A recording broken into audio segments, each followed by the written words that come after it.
कभी कभी इतिहास तलवारों से नहीं, विचारों और संकल्प से रचा जाता है। और उस युग में जब नंद वंश का आतंक चरम पर था, कहीं गरीब भूख से मर रहे थे तो कहीं किसान अपना खेत छोड़ रहे थे। इसी अंधकार में एक दीपक जला चाणक्य नाम का ब्राह्मण, जो केवल एक गुरु नहीं, एक दूरदृष्टा था। वो जानता था राजा को हटाना आसान है, पर साम्राज्य को बदलना केवल युद्ध से नहीं होगा। उसने शुरुआत की एक गुप्त मंडल से। हर सदस्य को उसने खुद चुना, ना जाति देखी, ना पेशा, केवल एक चीज देखी, क्या यह व्यक्ति सिर्फ अपने लिए जीता है या एक विचार के लिए मर भी सकता है। सबसे पहले था सिद्धार्थ, पूर्व सैनिक जिसने युद्ध में सब कुछ देखा, लेकिन जब उसे अपने ही साथियों को रिश्वत लेते देखा तो उसने तलवार फेंक दी। मैं अब किसी राजा का सेवक नहीं, एक स्वप्न का सेनानी हूं, एक न्यायपूर्ण साम्राज्य का। फिर आया राधागुप्त, एक व्यापारी जिसकी नावें सिंधु से लेकर दक्षिण के बंदरगाहों तक चलती थी। व्यापार सिर्फ लाभ नहीं देता, जानकारी भी देता है। हर सराय, हर घाट आपकी आंखें और कान बन सकते हैं। तीसरा, कात्यायन, एक युवा ब्राह्मण जिसकी विद्वता बनारस से तक पहुंच चुकी थी, लेकिन किताबों से आगे वो चाहता था एक बदलाव।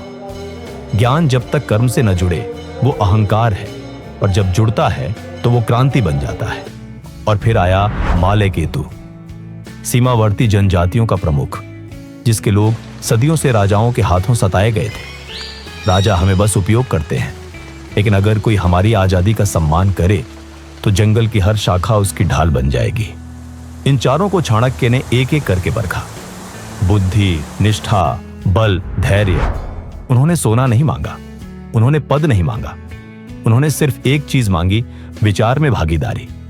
इनकी गुप्त बैठकें कभी मंदिर के पिछले कमरे में, कभी व्यापारी के गोदाम में, कभी जंगल के छायादार वृक्षों के नीचे।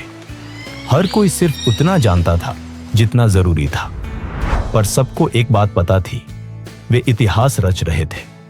फिर आया चंद्रगुप्त, उस समय सिर्फ एक तेज, जिज्ञासु और साहसी किशोर, लेकिन चाणक्य ने उसमें कुछ देखा था। एक आग जो राजमहल तो क्या, पूरी व्यवस्था जला सकती थी। और पहली परीक्षा आई पटलिपुत्र के बाजार में। सुबह होते ही अफरा तफरी मच गई। अन्न की कीमतें दोगुनी, लोग भूखे, बच्चों के हाथ खाली। यह सिर्फ गुस्सा नहीं है, चाणक्य बोले, यह तुम्हारी अग्नि परीक्षा है।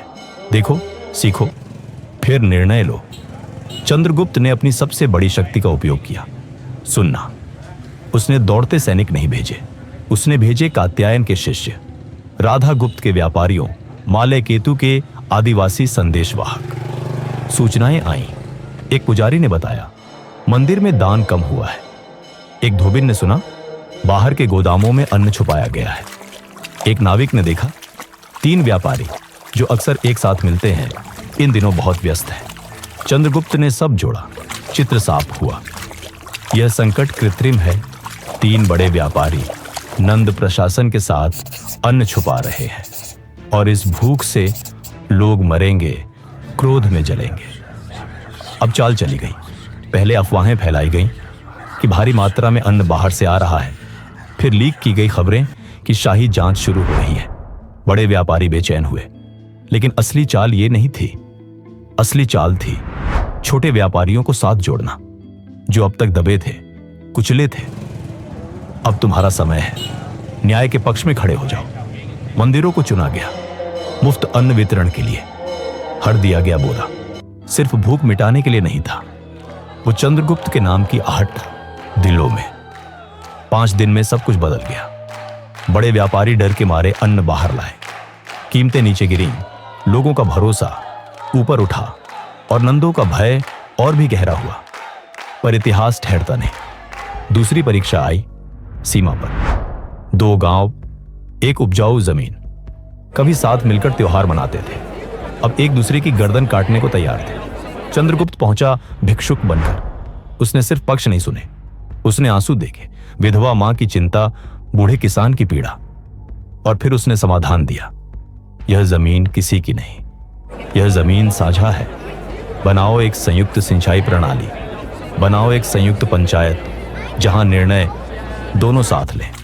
झगड़ा, विश्वास में बदल गया, लड़ाई साझेदारी में। और यह थी चंद्रगुप्त की दूसरी जीत, बिना एक बूंद खून बहाए।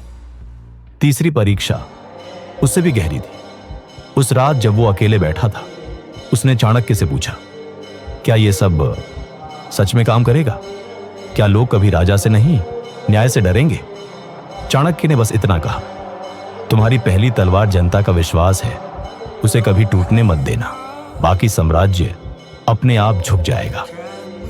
और वहीं से शुरू हुआ एक नया युग, जहां सम्राट बनने से पहले एक शिष्य ने सीखा सुनना, समझना और सबसे बढ़कर जुड़ना। एक मंडल की नींव पड़ी, जिसका अस्त्र था विचार और लक्ष्य था एक न्यायमय भारत।